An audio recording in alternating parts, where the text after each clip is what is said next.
you had a chance to really review the first game. What were your kind of overall evaluations?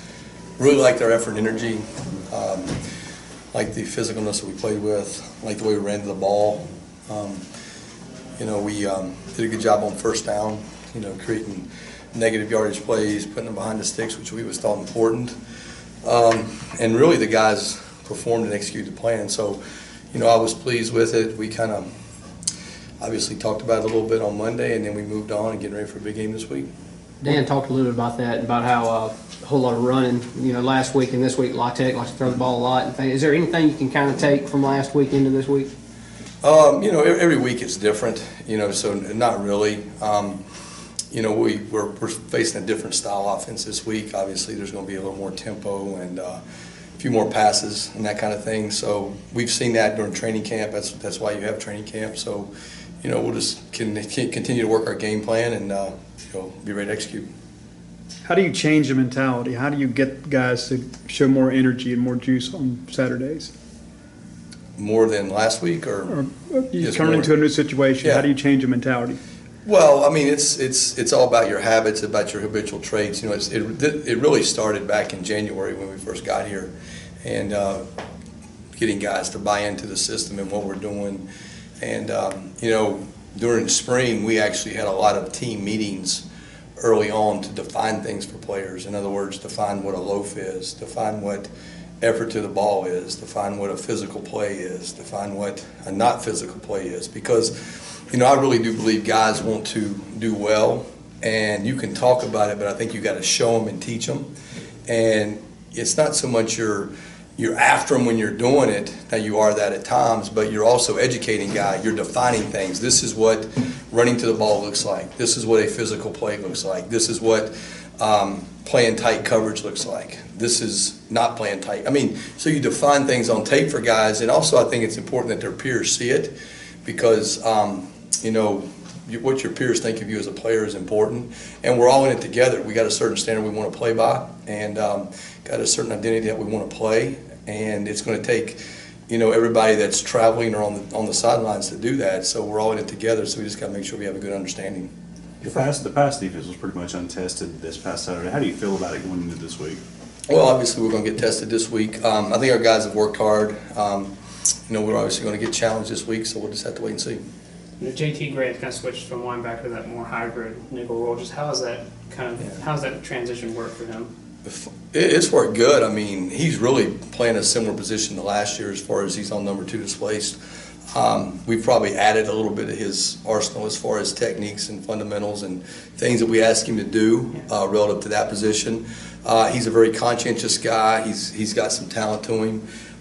He wants to be a good player, and he's bought into our system. And he played hard on Saturday and made some plays for us, and certainly expect him to continue to do that moving forward. What are some of the things that you've necessarily added to his role?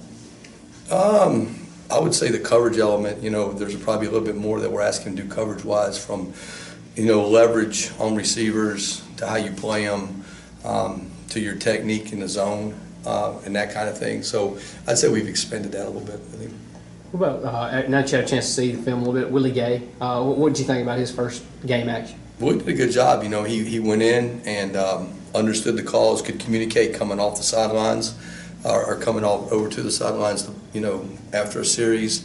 He can run. His ability to run and accelerate showed up. I think his first tackle was actually a tackle for loss. And he's a talented guy that will continue to get better, so we've just got to continue to put him in the game and let him continue to improve, because that's how you get better, is by playing. So we'll continue to develop him and install him in the game. A couple of other first time to get on this field guys, Trey Brown and Kobe. What would you think? Well, Trey did a nice job. Trey helped out on the safety, and one time on third down they tried to run the ball and he made a play. I mean, I thought Trey really showed up from a physicality standpoint. Kobe got his hands on a couple balls. He raked one out and actually had his hat on the ball on another one, and they were close to being fumbles. And actually, one was a fumble when it popped back up to the guy. So he was active in that regard. And like I've said, Kobe's an energy guy, effort guy, program guy, and he's going to have a role for us, and we'll continue to feed him in that role. And let him be a part of our team. On a similar subject, Montez, his first time out there, looked like he was productive. What do you think? I thought Tez did a really good job. He's physical, he's long, he has pass rush skills. You know, he's a guy that can make some one-on-one plays both in the run game and the pass, and he likes football. He's a guy that's really bought into our system and has worked hard, so we'll continue to develop him. And you know, hope we see the production that we need moving forward. How much time did he spend hand in the dirt, and how much time did he spend standing up? Well, we really cross-train him in the sense that that's really the same position. Yeah. And he actually played all of spring, maybe other than maybe 3 or 4 practices, just as a 2-point stance, you know, outside backer kind of guy, because his background was the other way. You know, he was really more of a 4-3 end, and we just developed him that way. And now he can play either spot for us, and he actually does play linebacker and end based upon what we're in. And he's a smart guy that can handle that, and we'll continue to develop him that way. Does that skill set kind of naturally throw him into some more playmaking opportunities than others? Anytime you're rushing, you're going to have a chance to make a play. So, yeah. You made a point of the safety rotation early on. Coach Mullen seemed pretty pleased with how y'all did that in game one. What do you think of that unit? I thought the safeties played really well. You know, the biggest thing is we were very minimal in our missed tackles. I mean, the longest run of the day was 8 yards. And, you know, that's, you know, the way you got to be good on defense, you got to make people drive it through you. You can't let them get explosive plays and big plays and get, you know, easy yards and that kind of thing. And it can come from breakdowns and things like that, but it can also come from yards after the catch or missed tackles and things. And if guys are running to the ball and doing those kind of things, and we keep leverage on the ball, and you know, work on your tackling, then you have a chance to hold that stuff to a minimal game. Out of that 4th, 5th, 6th guy on the field at that spot, who impressed you against? Well, obviously with you know, Mark and Brandon back there, they did a really good job.